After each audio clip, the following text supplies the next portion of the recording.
You're getting into videography and you keep hearing all these people talk about aperture, aperture, aperture. I thought that was just a light. Does that have something to do with exposure? Let's check it out right now, Jack.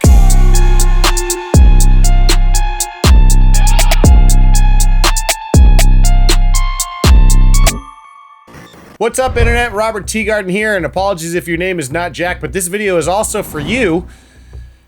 Before I get started, if you're new here, welcome.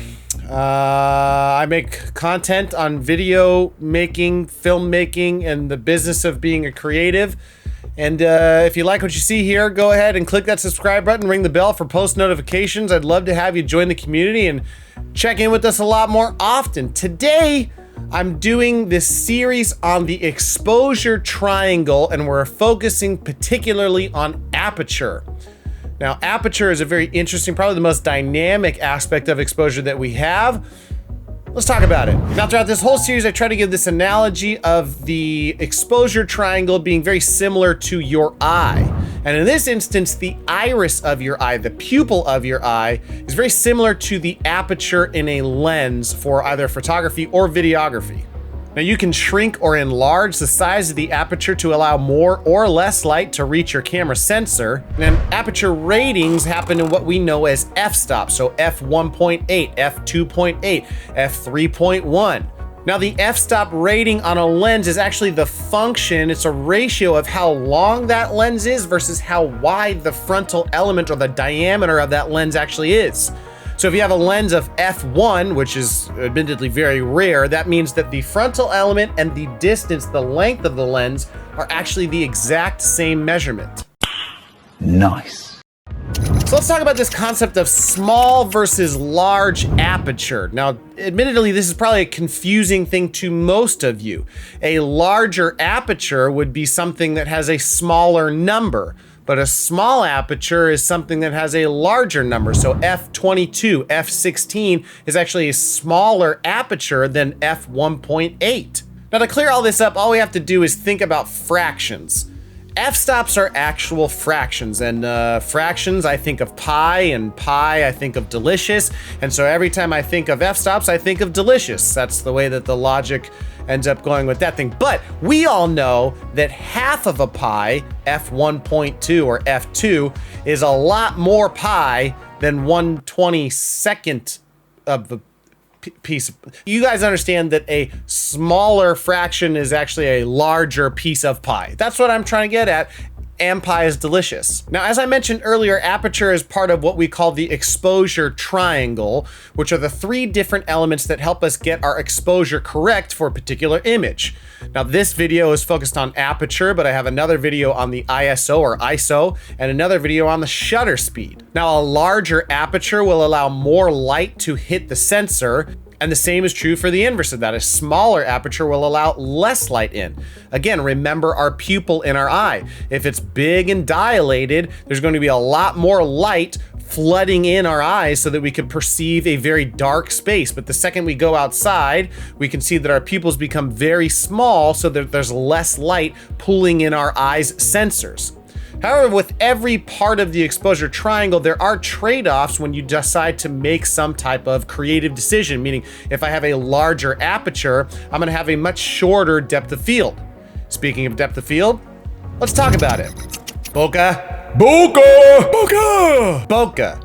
Those beautiful fall off, like not very in focus things that we like to see, especially with light and the ball and all the different, it's amazing. Bokeh is incredible.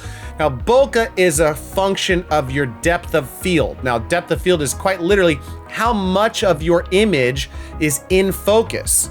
A shallow depth of field, like I kind of have here, is where some part, whether the foreground or the background of the image is very blurry, but the subject that you're trying to capture is nice and crisp and in focus. Now, that is a shallow depth of field, meaning the range in which is in focus is a very narrow point. However, you can get a deep depth of field in which everything in an image is in focus, and that tends to be a function of a much smaller aperture. So your f16 to f22 means that you have a much larger or deeper field of focus, but your larger apertures, your 1.2s, your 1.8, your 2.8s even, will give you this nice beautiful fall off, meaning parts of the image will be not as in focus or blurry, and then the subject will be nice and in focus. Portraits tend to be the thing we look at that have a shallow depth of field. Macro photography have a shallow depth of field, but things like landscapes tend to have a much deeper depth of field in which the foreground and the background are all things that are nice and in focus. So now that we have an understanding of your f-stops and what your depth of field is, we can start to talk about how you would use these things in a videography standpoint.